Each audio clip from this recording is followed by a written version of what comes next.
안녕하세요. 우리집 주치의의 박사영입니다. 최근 탈모 인구가 100만 명을 넘어서면서 탈모 치료에 더 많은 관심이 높아지고 있습니다. 특히 요즘 같은 환절기에는 탈모가 더 심해지는 경우가 있어서 적절한 관리가 필요하다고 하는데요. 또 요즘에는 두피뿐만 아니라 눈썹이나 헤어라인 같이 모발을 이식하는 경우도 있다고 합니다. 오늘 우리집 주치의에서 이 모발 이식술에 대해서 자세히 알아보도록 하겠습니다. 도움 말씀 주시기 위해서 미파문 피부과의 김지웅 원장님 모셨습니다. 안녕하세요. 안녕하세요. 네, 앞서 말씀드렸다시피 최근에 탈모 환자가 급증하고 있는 추세인데요. 그중에서도 이 젊은 세대들의 비율이 높아지고 있다고 합니다. 실제로 병원을 내원하는 환자들 중에서 젊은 세대들이 많은 편인가요? 요즘 중년층뿐만 아니라 20, 30대 젊은이들도 여러 가지 원인에 의해서 탈모가 많이 발생하고 있고요. 그 고민 때문에 내원하는 경우가 늘고 있습니다. 특히 요즘같이 이미지가 중시되는 시대에는 탈모로 인해서 두피가 드러나거나 이마가 넓어지면 나이가 더 들어 보이고 첫인상에 좋지 않은 요인으로 작용하는 경우가 있어서인 것 같습니다. 탈모하면 이 중년 남성들의 최대 고민이었잖아요. 과거의 탈모 치료는 어떻게 이루어졌었나요? 과거에도 모발 이식이 없었던 것은 아닙니다. 하지만 주로 먹는 약이나 바르는 약으로 치료하는 경우가 많았는데요. 그래서 탈모가 심해져서 매끈한 두피가 눈에 띄게 넓어진 경우에는 약물 치료 단독으로는 치료 효과를 보기가 어려웠고, 그래서 가발이나 모발 이식이 선택되는 경우가 있었습니다.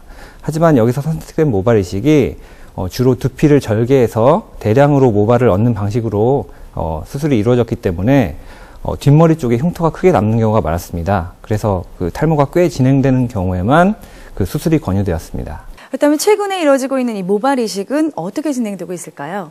최근에는 수술 흉터를 줄이고 일상생활에 지장을 주지 않기 위해서 비절개 방식의 수술법을 이용하고 있습니다.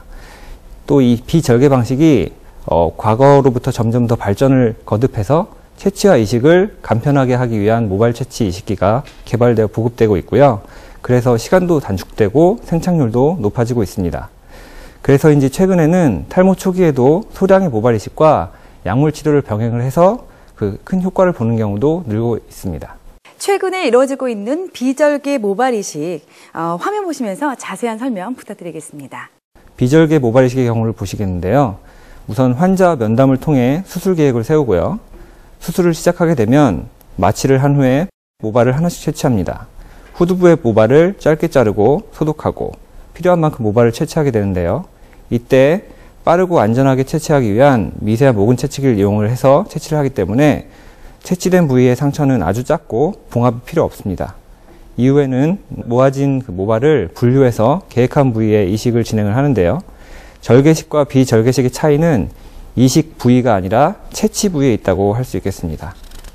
모발 이식하면 모든 사람이 받을 수 있는 건가요? 아니면 수술 대상자가 따로 있을까요? 특별한 문제가 없다면 탈모가 있는 대부분의 환자가 모발 이식을 받을 수 있습니다.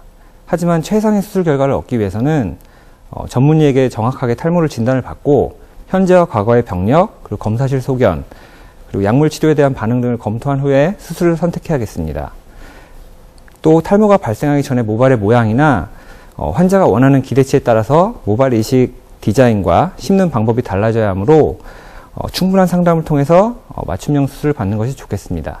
그런데 이 모발 이식이 탈모에만 국한되지 않는다고요? 남성형, 여성형 탈모뿐만 아니라 털이 있어야 할 부분에 만약 털이 없다면 어디든지 가능합니다. 눈썹 및 속눈썹, 그리고 채모뿐만 아니라 흉터로 인해서 발생한 탈모 부위에도 이식이 가능한데요. 특히 최근엔 넓은 이마와 M자형으로 심하게 패인 이마 라인을 모발 이식을 통해서 메운 후에 예쁜 헤어라인을 만들거나 눈썹을 반영골 화장을 하는 대신에 모발을 눈썹에 이식을 해서 부족한 눈썹을 보충하는 미용 성형도 늘어나고 있습니다. 최근에는 이렇게 미용을 위해서 직접 시술을 받는 환자들이 늘고 있다고 합니다. 눈썹이나 헤어라인 성형술이 이루어지고 있다는 사례를 저희가 직접 화면으로 담아왔습니다. 친구들이랑 수영장도 못 가고 남자친구한테 민낯 얼굴도 못 보여주고 자꾸 눈썹을 그리게 되니까 나이 들어 보인다는 말도 많이 듣고요. 근데 모발 이식이라는 게 있다 그래서 한번 와보게 되었습니다. 눈썹의 경우에도 모발 이식과 두피의 모발 이식과 과정이 비슷합니다. 먼저 충분한 상담을 하고요. 뒷머리 아래쪽에서 모발을 채취를 합니다. 이때 두피에 이식할 때보다는 조금 가는 굵기의 모발을 선택하는 것이 그 두피 모발 이식과 좀 다른 점이고요. 채취 후에는 계획한 부위에 이식을 합니다.